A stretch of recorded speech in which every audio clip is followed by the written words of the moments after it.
Before we get into this discussion about the Rap Laureate, hopefully all of you got your copy of it. I'd like to bring up someone who will be 1 year older tomorrow, so he's joining us on his pre-birthday. My good friend Mandela Kosi Dunn.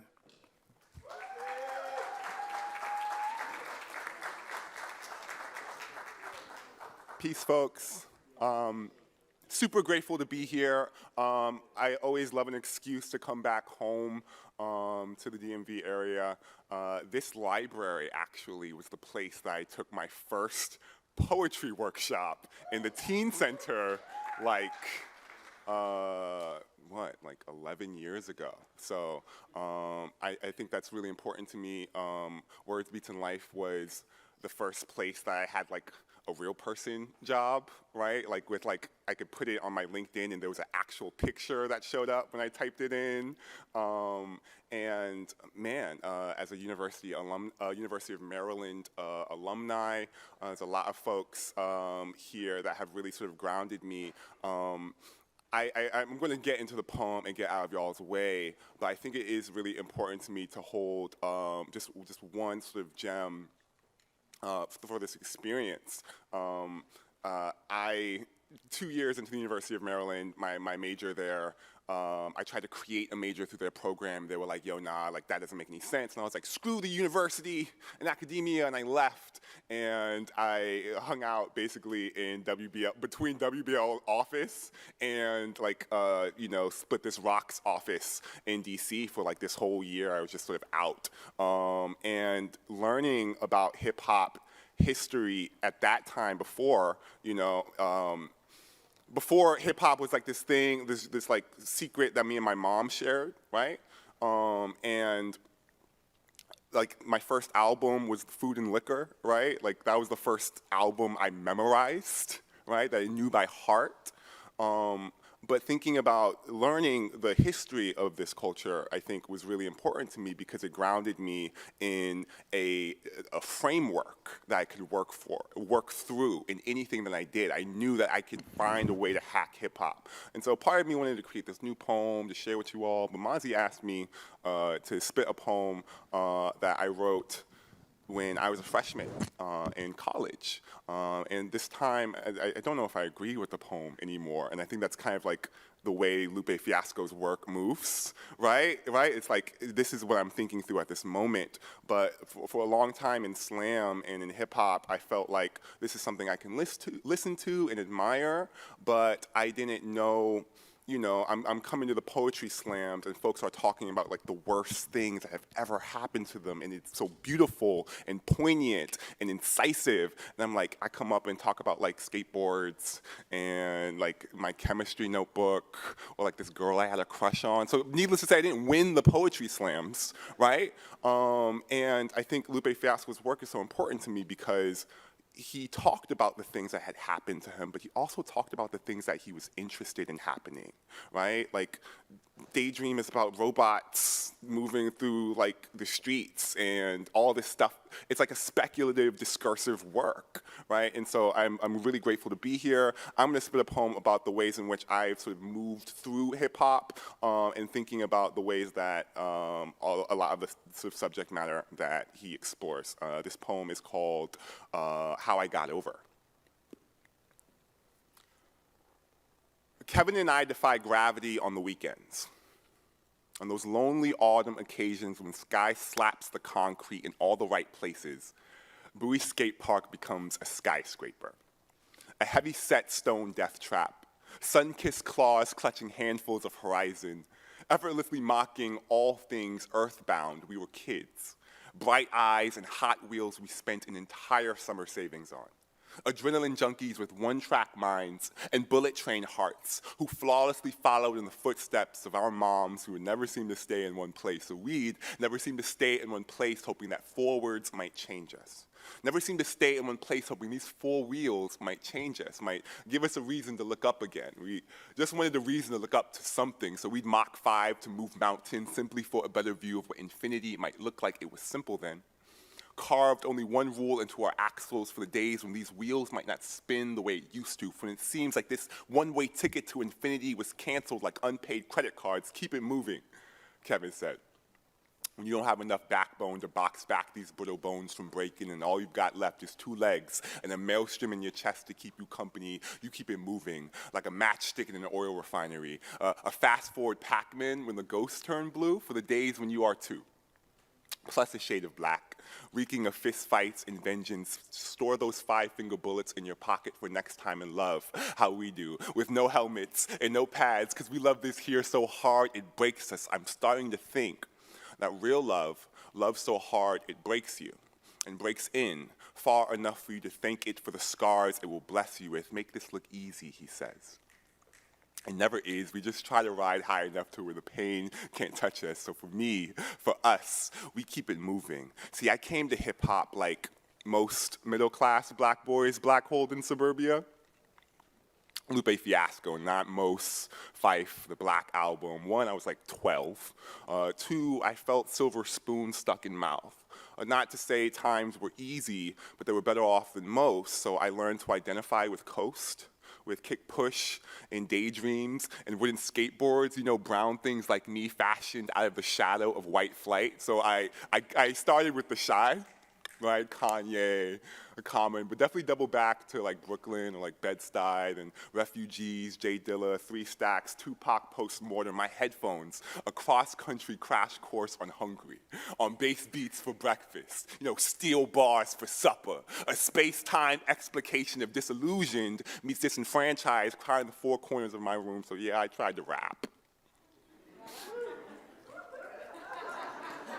Came off more masquerade than masterpiece, or masterpiece, me in struggle, it seems, stuck on 2 opposing sides of the glass, so I tried to craft fact, you know, sample my truth with a little more punch, steal hooks from Biggie just to sound a little more black, me trying to sound black enough, a mosaic mixtape of a minstrel show, tap dancing on the blood blacks bled to break these beats in before I got here, so dear hip-hop, if you do indeed hang dead like I've been told, let it not be by tree but by cross, by sidewalk chalk outline of what is or isn't broke or broken enough to believe in you. Let me be Pharisee, playing dice with your flesh-ridden robe as if it's the only life left in you. Hip-hop, I have been to your funeral so often I know the eulogy by heart. And for so long believed how I grew up but got my silence. But hip-hop, sometimes you're silent. Sometimes you don't move. Sometimes you're just words. But every moment you're word up, word to God, a creation story in free fall and free verse, all too aware of your own gravity. Everyday hip hop, if honest enough, you are I. A more timetable than dividing line, multiplying breath to feed the multitudes. You are a crack on both sides of the tracks, a crook in the corner of my mouth, not afraid to speak up and split the sky wide open.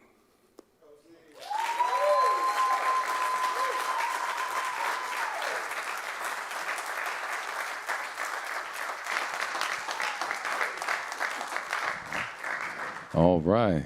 That was amazing, brother. Thank you. All right. Peace, everyone. How's everyone feeling?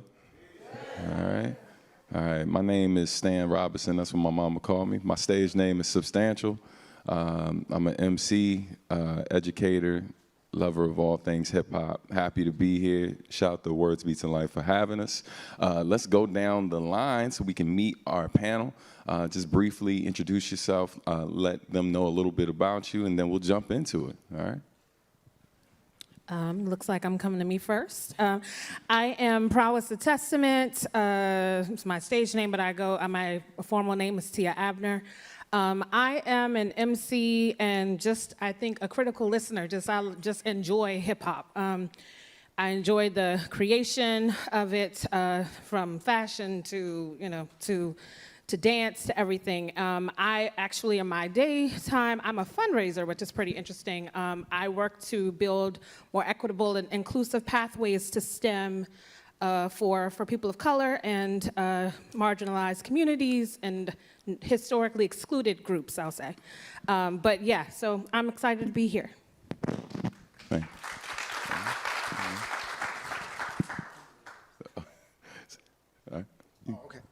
Hi, I'm Dr. Jason Nichols. I am a semi-retired MC. I'm also, obviously, I'm in academia. I teach at the University of Maryland. Kosi, if you want to give us another try, you know. Oh, okay, that's what's up. All right. Come get the doctorate, you know what I'm saying? We got you. Yeah, so I have written pretty extensively about hip-hop, different elements of hip-hop.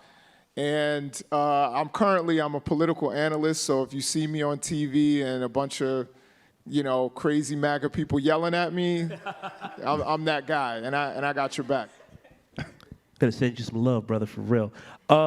Peace, y'all. My name is Mikal Lee. I am an MC, currently active, go by Mikal Amin, which is my given name, given to my parents. Fresh Roots Music, but I also am a teaching artist, essayist, writer, scholar, basically affiliated with the Brooklyn Academy of Music as one of their curators for their hip-hop showcase, Word Sound Power, along with Baba Israel, as well as a facilitator with Cyphers for Justice, which is a YPAR youth program originally housed at Columbia University, but now primarily is out of Queens College.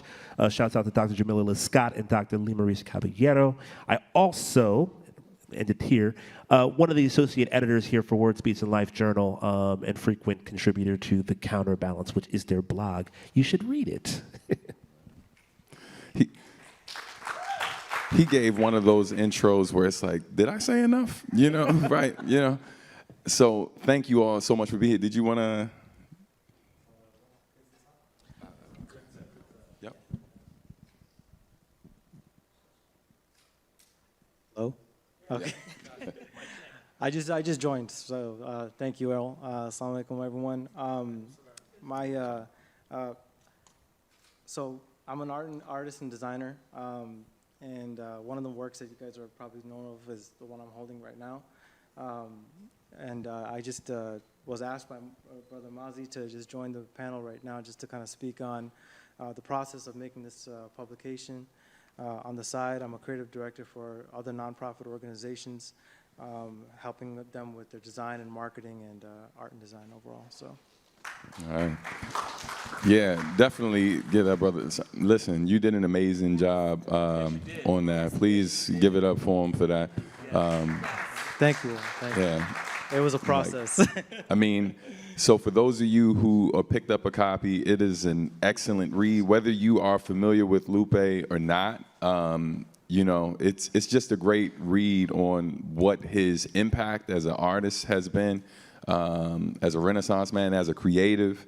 You know, for those of you who haven't spent a lot of time reading lyrics, because it's one thing listening to an artist, because it's sometimes hard to follow for some, especially the untrained ear, right? Like I say that to people who listen to jazz and don't necessarily enjoy it. It's like you kind of got to know what to look for, right? And that's true in hip hop as well. But being able to see his lyrics on paper, I think it really just kind of amplifies his greatness, and so many great artists that we listen to really be able to read it and digest it a different way without like the music sometimes that, you know, is awesome, but it sometimes distracts from powerful points that are being made, and sometimes makes it a bit more palatable for people who really aren't interested in what the artist has to say, you know? So let's jump into it. So first things first, what I'd like to start with is, before we talk about Lupe in particular, let's talk about like the idea of the Rap Laureate and why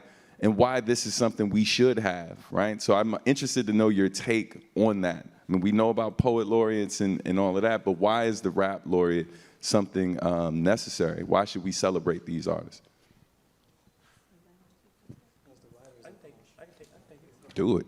I'm gonna try to wrap this up as quick as I can. I like to talk. Anybody knows me, I like to talk. But honestly, you know, what makes it most important for me, so, you know, I'm 46, so I'm not exactly as old as hip hop, but definitely hip hop raised me. And one of the things is I have a degree in literature as well. Growing up and getting to the point of adulthood, rappers specifically was not considered high art. It wasn't considered deep understanding or knowledge. It wasn't considered a mastery of language. That's all come in the present day of hip hop. Rappers were just like, oh, you're just saying a bunch of words or you're rapping cat and hat together. So I think it's important to acknowledge and honor the craft that goes into emceeing, as well as the deep knowledge and understanding of a myriad of different things. So something like the Laureate, I think, is necessary, especially because with props to Kendrick for winning the Pulitzer, and respectfully to the Pulitzer isn't ours. So this is ours. And I think one of the biggest things that we all, and we heard it in the earlier panel, right? We need to have ownership of these things. We need to have our own institutions, organizations, et cetera, et cetera. So why shouldn't we, those that are the experts, the lovers of it, who understand that, be the ones to, lay those flowers and give those props to the people that we already knew? Because, people up here and people in this room, we already know how dope someone like Lupe is. We know how gifted he is as a writer, as a performer. But this is more about letting other people know and understanding and uplifting those voices and those artists in this language for what it is. Right, yeah. Anyone want to add? I'll just kind of piggyback off of what Mikal said, which was brilliant. And one of the things that I think, I'll just reiterate and expand on is the idea that I think we need to get rid of the high art, low art dichotomy. I think it's, and I think this in part does that. And I always, when I was rhyming, I would always say, like, I would rather get a Source Award than a Grammy, because that's my community. That's being recognized by people who understand my art. And, with the four of us, being MCs and us recognizing what Lupe or, whoever, I won't say who the next artist is, I don't want to give it away, but it's incredibly secret dope sauce. as well. We working. Yeah, be on the lookout for that. I'm an MC. I gotta promote the next project, but when we're us recognizing it and us actually diving into it, I think is really important. I think people thought hip hop gets legitimized by the university. So I remember there was all this excitement about hip hop's at Cornell, hip hop's at Harvard, and I'm like, that doesn't legitimize what we understood a long time ago as street knowledge and and intellectual production and knowledge production. So the fact that we are here as institutions, many of you are parts of nonprofits and everything, and we are together saying from within the community that we are going to honor somebody we consider to be a significant and influential artist, I think is really important. All right. Did you want to add on, or you good? I'll add to that. I think excavating our voices and celebrating our voices, what's been echoed here, I think is absolutely an important and critical part of really understanding. It's honoring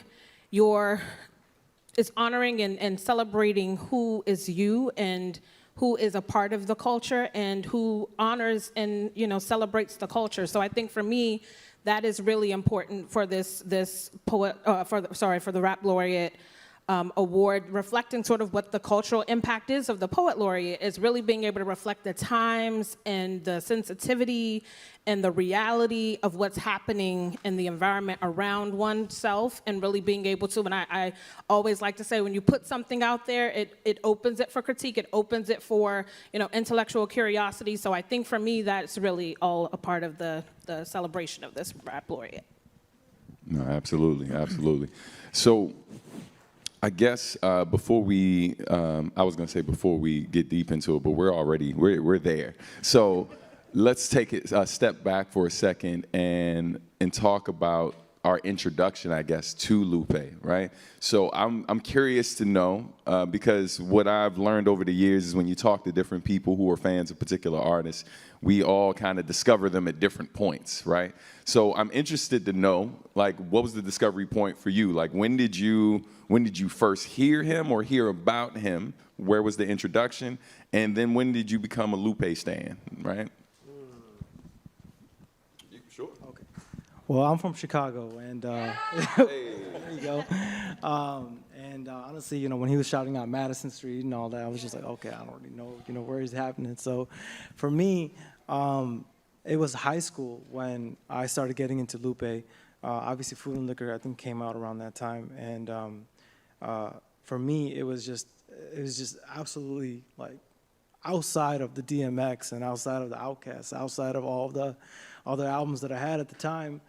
This was something so much color in there, so much flavor in there, such a different type of style that it wasn't just me, but it was all my friends we were attracted to, all of my community we were attracted to, and it actually transcended across different races, different ethnicities, different ages, and it just kind of showed you a whole different style of where Chicago rap was going. I mean, we already had Common. Kanye was also coming out, too. We also had, of course, the Crucial Conflicts and the Do or Dies and all those. I mean, but with Lupe, it brought a completely different type of energy, a creative energy, an artistic energy that, for me, I ended up just continuously riding through every single album. And, I mean, again, going back to coming up to here, literally listening to his entire discography, from start to finish, this whole process of the magazine, it just made me appreciate his impact even more. So. No, that was, yeah. I will say Food and Liquor as well. Of course, Kick Push being the kind of cultural behemoth, I think that was in celebration of what people didn't think about, like the whimsical fancy of Black Boy Joy, and that skateboarding was a thing that we did in this community. And so I feel like the spotlight on that. But definitely I felt akin to the fact that, I grew up in D.C.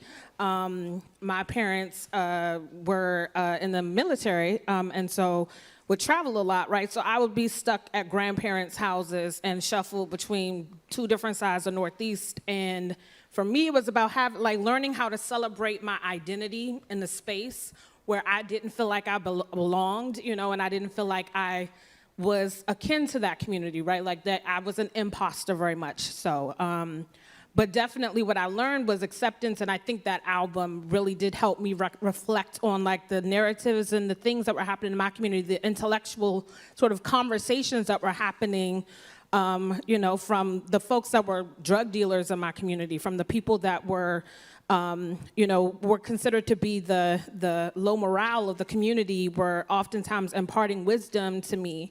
And so I felt, like I said, a relationship, I think, with Lupe's discourse on a lot of the things that reflected in that. Nice. Yes, yes. Guess who's on third?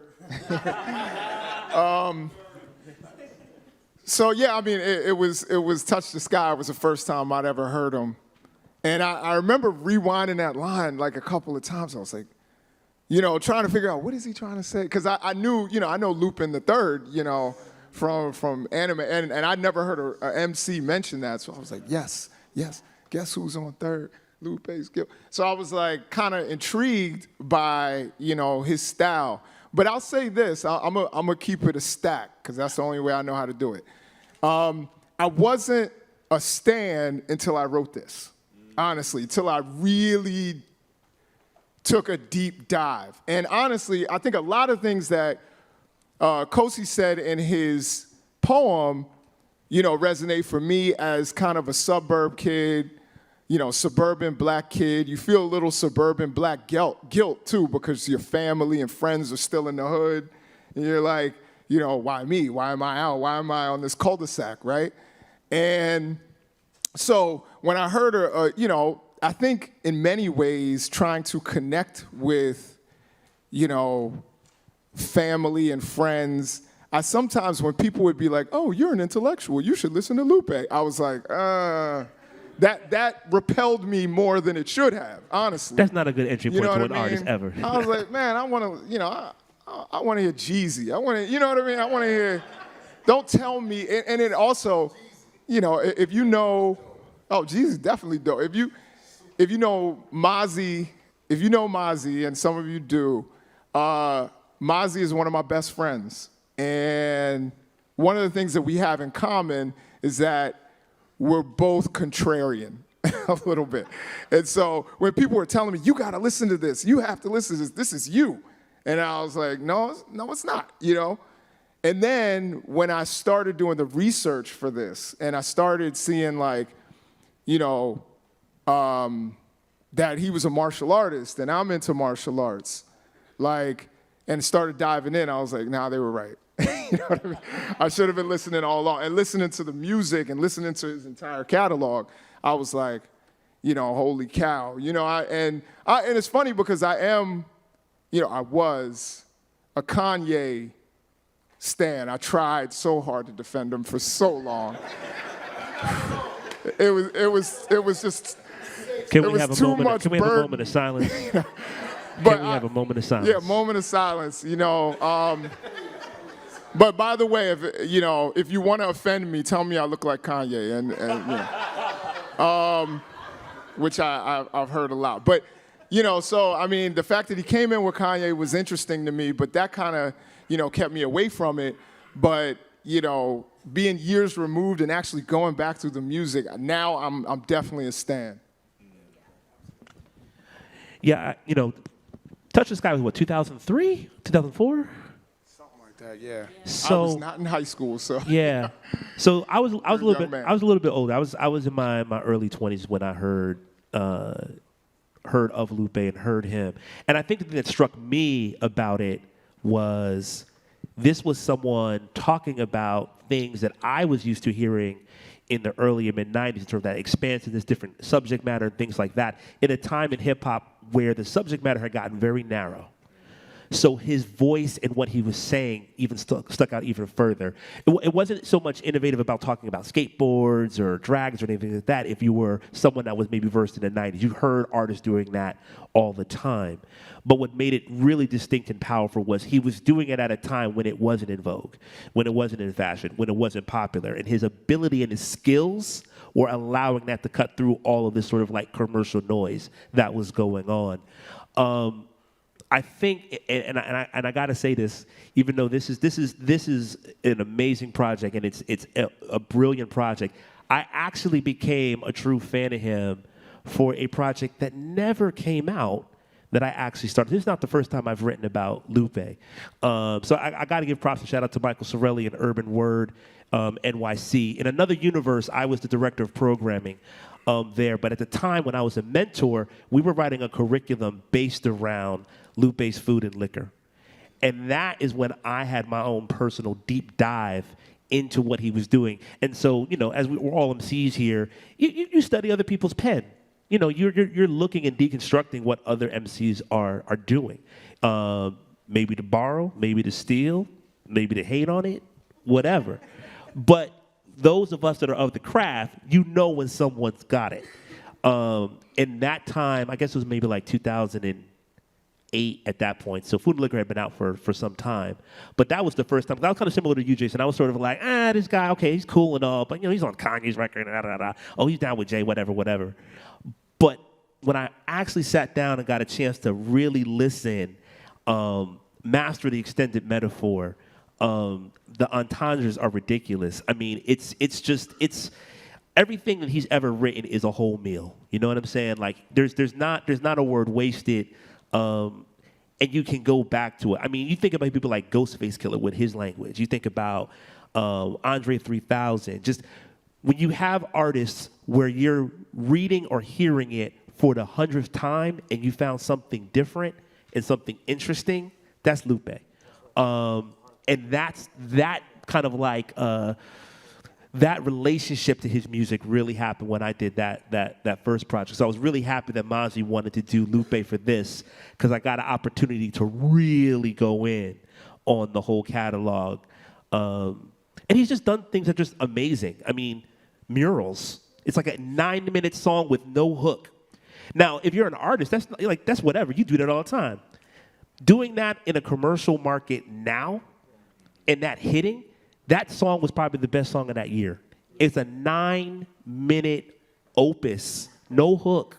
He's just rapping for 9 minutes, and you're transfixed for 9 minutes. You're like, what is he saying? What is this dude doing?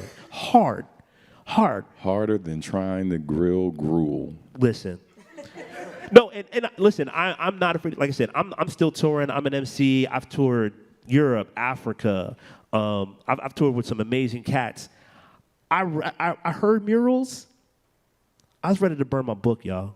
I was like, why am I doing this? I ain't doing this. What am I doing? You know what I mean? There's very few MCs, and I'm not saying I'm the best, but there's very few MCs in my life over the 30 plus years that I've been listening to rap and performing and rapping that I've heard them and I'm like, I ain't rapping no more, man. I'm just gonna teach some kids and shit. I ain't gonna do this no more. I don't need to rap. But Lupe has multiple times, I'm like, why didn't I write that? Why didn't I think about that? So yeah, you know, as an MC and a lover of the craft and the culture, yeah, I would say it's been about, you know, since Tetsuo Youth, I guess, is when I really was like, okay, yeah, this he got it. He's that dude. He's that dude. Yeah. Yes to everything y'all said. As the moderator, I'm trying to keep it together because there's so many times I'm like, and then the other thing, right? But I'm, you know, letting it go. But one of the things that I found interesting about him, right? Like, I think all of us, as people of color, you have those moments where sometimes with your peers, you become the voice of your entire race, right? Like, and they come to you with certain questions like, why do black people blah, blah, blah? I'm like, well, I cannot speak for every black person that has ever existed. But one of the things that I oftentimes tell them, and when I think of Lupe as an artist, he really embodies that. It's like blackness is not a monolith, right? And so I find it interesting, like, you know, what I love about him in particular and what he does, and I'd love to know your take on this, like he has a great way of celebrating intelligence, right? Like reading, bettering ourselves, like health, like martial arts, all of these different things. He celebrates these things while at the same time, like loving on all of the ignorance that he survived to get where he is, and some of that, which is still very much a part of his being. So, like, he has a great way of just kind of like living in both. And and there's something that one of you wrote where he asks, like he's not someone who has all the answers, but he asks a lot of great questions, right? And challenges you. So I'm interested to kind of know, like, for y'all to kind of piggyback on that, and what are kind of key moments or examples of that in his music and his art, because he's a visual artist as well. I know that was a lot. I'm sorry. But, I think that was a really good question, and I was actually going to use that that very thing before you stated it was, and it's one of my favorite quotes was, he said he's not just going to say F the police. Mm-hmm. He's going to say, why are we effing the police? That's right. You know what I mean? Like, he's going to ask more questions. And a lot of times, that's what makes a listener, at least as a listener myself, I'll speak for myself. Sometimes I like for people to tell me stories, but again, as a contrarian, I don't want you to tell me what to think. I want you to raise the thoughts and questions in my mind. You know what I mean? You can tell me your thoughts and your ideas, but don't order me on what to think. And I think one of the things that he does that makes his music so engaging is asking more open-ended questions.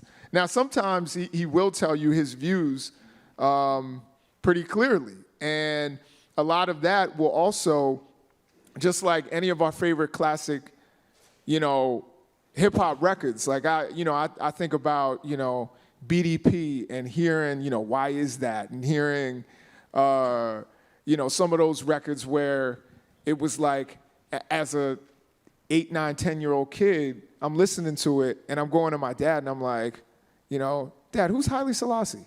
You know what I mean? Who's this? And, you know, him being like, here's a book, here's an encyclopedia, here, you look it up. There was no internet back then, you know. we're of that age. So, you know, I think the way it raises questions, and it did it particularly for you know, I have to say you're the younger generation to me and Mikal, you know, and made you probably, you know, think about things about like, okay, we all liked Obama, but what is it with these drones? You know, what is it, you know, and start to actually do, you know, and investigate, you know, some of these things that we aren't hearing in mainstream media. You know, I remember Chuck D used to say that hip hop was, what was it, the street CNN or something like that? Yeah, right. And, you know, my good friend Dr. Jared Ball always says, you know, when we have, you know, some of the hip hop that's not quite at the level we want it, it's like the street CNN. And he means that in a negative sense, you know what I mean? You know, but I think what Lupe provides is alternative media, alternative ideas, and then also asks you open-ended questions instead of like, hey, we're gonna be this kind of groupthink, you know, collective where we all have to think the same thing and we're just gonna say F the police because that's what everybody's saying right now. You know, the open-ended questions keep you engaged in the music. And sometimes it's like, you know, choose your own adventure. Sometimes you're gonna come to different conclusions than, you know, the person that also listened to the record. And what that does is open up dialogue and conversation. And I think that when music does that for me, you know, and that's one of the beautiful things about visual art, since you bring that up, is people interpret it differently. I think that is some of the most powerful music that you can make. I think honestly that this is a great question, and I'm so glad you asked that question because coming in here, I wanted to find one set of lyrics from one of his songs that really truly answers the question you're asking here, and it's from the Words I Never Said track. So this to me, when I first heard this, it just blew my mind. I had to repeat it and repeat it and repeat it over and over again because he was actually, like the way, when I listened to it, he was asking me the question. He was literally asking me the question. Anyone who's listening to it, I'm gonna read it right now. Just answer this question to yourself. Complain about the liquor store, but what you drinking liquor for? Complain about the gloom, but complain about the gloom, but when would you pick a broom up? Just listening to Pac ain't gonna make a stop. A rebel in your thoughts ain't gonna make a halt. If you don't become an actor, you'll never be a factor. Yeah. I mean, if that doesn't answer your question right there, you know. Yeah, so I think it's interesting to find specific examples, but what I will say is that the overall collective body of work and being able to be attuned to just being true to oneself, right? Like being able to stand in who you are and be authentic to that at all times. I think that is really something that I've derived from Lupe's work. And I think the ideology around like what Jason pointed out about not being prescriptive. Art is really supposed to inspire conversation and you know, discussion among peers. And I come from the school where, you know, you listen to something and you go and ask your peers, and that's how you know, the pre-wiki, where it was peer wiki, right? You ask, what do you think this means? And how do you feel about that? What do you think is dope about this? Why is it dope? Why did you like this line? And I think that really has transposed itself in a different way when you look at the overall body of work, because you see the growth, but you see the fact that like Lupe is always true, I think, to what his identity is. And I have, you know, love-hate relationship with folks that like do the annotations, you know, I like the genius or whatever they call it, because then, right, it's prescribing to you what you should be invoking or what you should be feeling, or the meaning and what the sub-meaning is of something. And I think you really should draw those derivatives yourself. You really should think about how do I sort of represent in this music? What am I feeling in this moment? Living in that moment, being present in it, and really listening to the music and the intentionality behind the words, you know, where Mikal mentioned the mural, and even Miss Mural, which came, you know, a little later on the most recent work. I think, yeah, being able to listen to every single one of those words and think about where does it, you know, how does it make you feel? How does it, you know, empower you or reduce your power?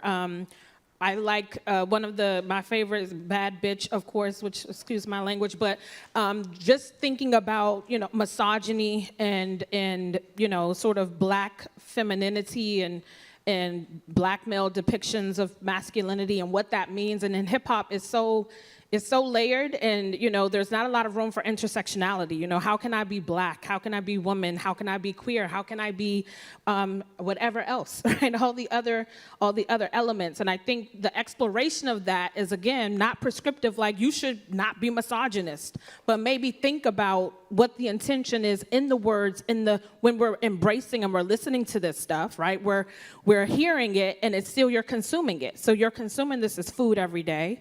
And at some point, it's going to change your DNA. It's going to affect how you know, present yourself in the world and how you think of yourself. So I think that's something that, yeah, I take from. Yeah. You know, there's a lot of different examples in his music. One of the examples of thinking about your question about not being a monolith and sort of contradicting terms, I actually think about a moment in his history as an artist. You know, for some of you that may not know, I think might have been 2006. We talk about it really briefly in the Laureate in the book. When he, quote unquote, flubbed the tribe lines at the hip hop tributes, and I'm putting it in big air quotes, the controversy behind that, because what people took from his appearance and the presentation of his music was that, oh, you must be of the lineage of tribe.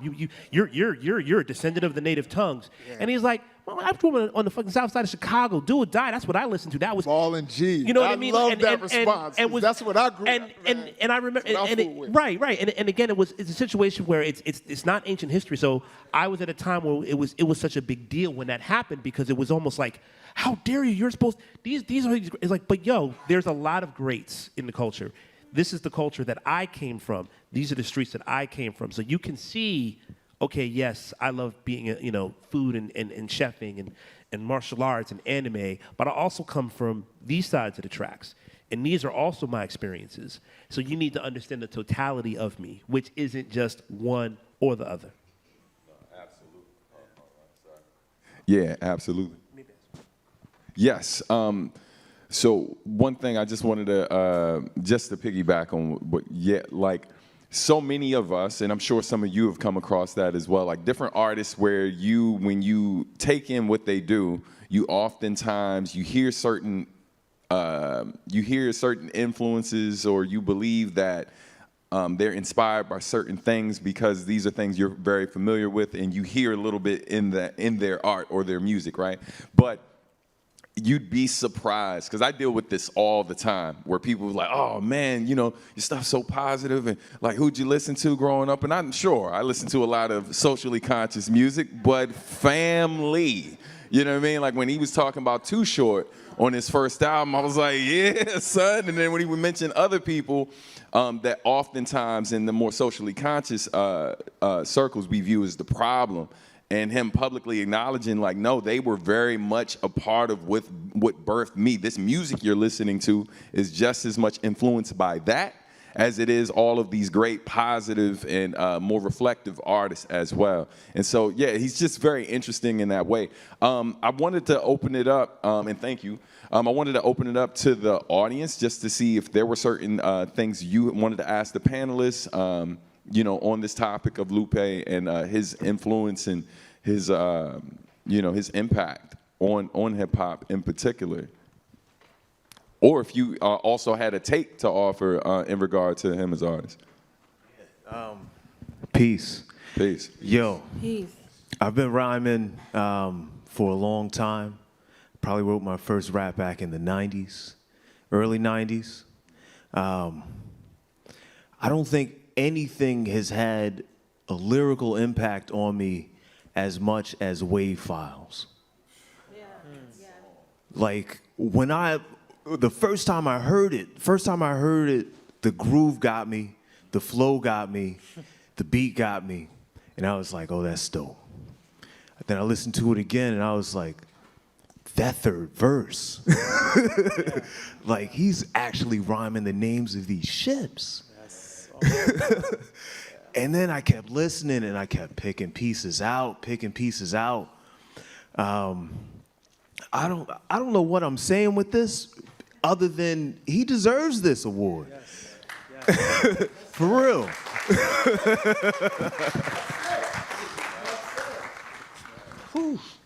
Can I just quickly say too? So the aspect of the book that I wrote was the discography part. So deconstructing a lot of the thank you. To your point, I got to tell you, we could have done like 4 volumes. Like there's so many, like we could have, like there's no way that we could have physically put all of the songs to like really look at, because there's so many. And I think it's to your point about Lupe specifically, prolific. You know, I put a little note in here and it specifically said we purposely were like, we're only going to look at the 7 albums because the man's got like 20 plus. There's just no way you'd be looking at the Encyclopedia Britannica of Lupe, the amount of material. And we're only touching on the times where he's rapping in English. I mean, that's important to acknowledge too. Like Spanish. he's done song and like he's rapped in Spanish. There's another song where he takes he does a couple bars in German.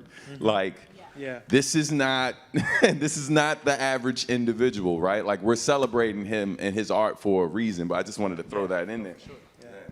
But was there someone else who? Yes, right here. Gentleman with the was I next? She okay, got it. So loud. Sorry. Hello all. Hi, I'm Peace. Carla. Nice to see y'all. This has just been so mind blowing because I'm like, I consider myself Lupe's biggest fan for real. I know there's lots of fans in the room, but and what's up, get in line, get in line. I'm a big fan of yours too. But no, I was really enjoying just listening to you all. Some of you all brought up like some of your favorite lyrics. I personally, like, when I heard I Gotcha, I swear that I Gotcha is the perfect hip hop song, and I will not be debated on that. He literally, like, the whole song is just swagged out, and then he compares the freshness of his bars to soap for like at least 8 bars. And I was just like, when I first heard that, like the bathtub edges, I was like, did he really just do that? Yes. And so my whole point, I just want to fangirl over Lupe for a second, but I think, you know, dissecting his work and his genius, it really is reflective of just the genius that is in every artist, I think, because to me, he plays with energy. He's like, he's reflecting on himself, he's reflecting on the culture, he's asking questions, he's inspiring questions, and I think his example really, because I'm a songwriter, and it just makes me just want to like dig in, and I think that's a beautiful example that he's created, and Lupe's the shit. That's the point of my speech. Let the church say amen. Amen. You know what I love about I Gotcha is that, you know, a lot of people, when they talk about where they're from, they like to like be like, yo, I'm from a war zone and this and this and that. And I love it when he was like, we used to gangbang, a lot of that done died down. You know what I mean? Like, he's like, look, we ain't on that, you know. I don't know if that's true, but he's like, you know, to be honest, but like, I think it was dope that he was like, you know, downplaying that Children of the Hat Hilton, Keeping Hope Alive. Now, I was like, all right, that's dope. You know, so I definitely feel you on I Gotcha. That's a great song. Absolutely. Wanted to ask the audience real quick, how many of you identify as a blurred? Does anyone? Okay, got it. You are not alone. Okay, cool. The reason why, and before we go to the next audience, was there someone else in the audience who wanted to? Yeah, this brother here, and so okay, got it. All right. Yeah, you're there, so we can go. But I just wanted to say something real quick. Like, I feel like before the term blurred was popular, right? Like in hip hop in particular. I mean, he's not the only one, but I felt like he was very much the quintessential blurred, right, in mainstream hip hop. And so for those who don't know what the term blurred is, just black nerd, it's not overly complicated. And but listening to him, we talked about the anime references, right? But then, like, you know, the things that he collects, the Manila, it's on the cover of the Dragos Wave album. The figurines in front of Is it Manila? Yes, Manila. Yes. Manila. So he collects these. This is not something. That's not a conversation you're having with most people, you know. But then him practicing different forms of martial arts, studying like the way of the samurai, all of these different things, and how he manages to include all of that in his music. But then there's so many black cultural reference. Like, listen, I can love my people, right, and I can love my community and still appreciate all these other things, Yes. right? Because there's no one way to be black. There's no correct or incorrect way to be who I am. And I love this idea that there's a line I say in a song that I feel like applies to him, where I says, I rap like no one's listening, to be honest, right? And so I feel like when Lupe raps, he raps as if he doesn't care what you have to think about what he's about to say, when in actuality, he very much cares about the community, the global community, but he's like, I'm gonna speak this truth. I need to speak this truth. I need to challenge a few things, and I'm gonna do it in a way that I believe my listeners are smart enough, right, to understand, so I don't have to dumb it down, to reference one of his songs for you, right? And so he's just a very interesting artist in that way. And so, sister here, what's that say? What's your shirt say? Oh, it's a shirt rap. So it's a brand from New York. Okay, dope, yeah, dope. yeah. That's what's up. I mean, it caught my attention, so you know.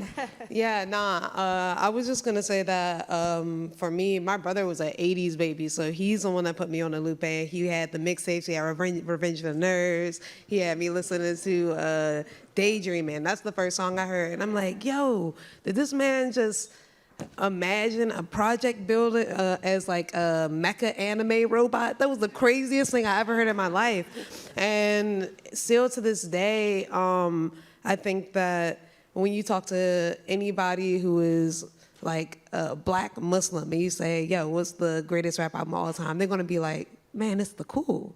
You know, like he opened up this record doing recitation, and that was just such a big deal in a post 9/11 America. Yeah. And Lupe has just always been so uncompromising when it comes to being who he is and saying what's on his mind. Even when, you know, he criticized Obama and people hated that because he was like, yo, he be bombing kids, and people were like, you can't talk about Obama, because it was so taboo, because that's where the country was at, and he lost a lot of opportunities behind that.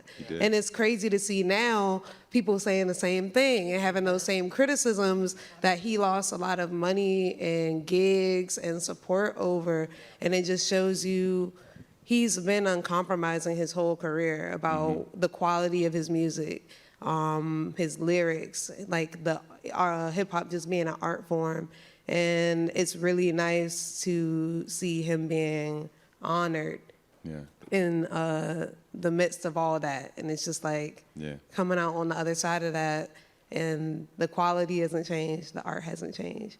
And being in a room with other people that appreciate that is like dope, you know? That's what's up. Yes. We're gonna bring it because we got 5 minutes, more like 4 probably now. But we're gonna give this brother a chance to ask his question. I just wanted to point out too, to piggyback on what she was saying about losing opportunities. I believe after Obama was elected the second time, he was booked to perform, I think somewhere in D.C. And when and those lyrics that he had where he was challenging Obama, right? Like he literally got to that particular song and kept like, because he was booked during the inauguration, and but it wasn't at the White House; it was some venue locally, and he just kept performing that part over and over again. Like, hey, you knew who I was before you brought me here and how I felt, so let me remind you. It was the Hamilton, and I used to work there as one of the house sound engineers. Yeah. I talked to the engineer who was there that night. He told me that story. Yeah. Like, so when we talk about an artist being uncompromising about where they stand on certain things and how they feel about certain people, especially at the height of Obama's popularity, like that's bold. That's bold, and it affects your pockets. So yeah. So first of all, foremost, I want to say I am happy to be in the room because I have been verbally fighting and defending this man for years. Actually, in this library, like 10 years ago, before all the renovations and everything else, I was in here on the first floor, getting on MySpace or Facebook, actually after school. And back then, you was only hearing Go-Go or Lil Wayne. That was it. It was nobody else. Go-Go and Lil Wayne. And I think for me, being from the city, being from PG County, Maryland, one of the most important things was exposure. Exposure. Just seeing the world. And Lupe was the first rapper that exposed me to the world. Not like in a way where it's dangerous, but like look at everything that's going on. All of these beautiful things that are possible. And for the brother who mentioned the Lupe in the third example, like back then it's cool to be a Blur now. Back then it was not cool. It wasn't cool. Definitely. So it wasn't okay. And when I hear someone mention Lupe in the third, and I'm hearing words like playing obsolescence and what are you talking about, Slim? But the thing I think I appreciated the most, again, is being exposed to new ideas, being exposed to authors. I bought books because of Lupe. Like, I've learned stuff that I was never going to hear about, never going to learn about, seen documentaries that would have never caught because I listened to his music or I heard it in a song. And so I think one of the most important things for hip-hop, for rap, the future, is exposure to the world, exposure to new ideas, exposure to what the future and what possibilities can look like. And so happy to be in the space, and thank you all. Yeah. Thank you so Thank you. much. Can I say one thing? Real quick. I just want to say what you said was dope, but DC, Yes. don't ever lose your go-go. No. It's important. You're losing a lot of your neighborhoods. You're losing a lot of things. Don't lose your go-go. Your go-go is part of what makes DC DC. We can love Go-Go and love Lupe. Absolutely. There we go. Right. Do it all at once. Intersectionality. So I just wanted to, I guess, end with and we probably don't have time for everyone to answer this, but what do you see as his legacy? What is Lupe's legacy to close out? Really quick, his legacy is, to kind of piggyback to a little bit what you were sort of alluding to, his legacy is to inspire people to truly be artists, speak truth to power, but more importantly, be a radical in the truest sense of that word, not to the point of being extreme, but radical in being an alternative, in being expansive, and to be having the ability to ask the questions that no one wants to ask. Wow. Yes, I'm just going to add to the fact of just saying, like, people tend to, coming from in urban spaces, and people don't think that intellectual thought lives in urban spaces, right? And I think that for me, it's narrating the intellectual aspects of the community around oneself, right? Like my grandfather would take me to Ebony Inn, this is a strip club, but they would have, food and take me to the bar, and I'd sit there and I would go with my because he was my babysitter. But it put me in rooms with, with grandfathers who were talking amongst themselves, and it gave me an opportunity to play chess with them. It gave me an opportunity to connect with them in a different way and hear these archetypes of stories that I wouldn't have heard. So I think realizing that what morality and the morality politics or whatever we call it now, that intellectual curiosity lives in the hood and it is real. Like it's being, and I think that's something that he definitely exposed. Thank you so much. So unfortunately, I have to be the hook on this. We're at time. I just wanted to speak to something that was said around making a change. So after this is lunch. Lunch is provided for free for everybody who's here in the room over in the, I'm going to say the auditorium. That's not actually what it's called, but when you go upstairs, go all the way over, there's a big room with food for everybody. This event is catered by Busboys and Poets. And specifically, we requested all vegan food in part to introduce people to food that they actually already eat. They just don't necessarily just eat that. So I want to encourage everybody, maybe if you love your steak or your bacon or your chicken, for one meal, have some food that you wouldn't normally eat by itself. So we've got sandwiches and salad and tea and water.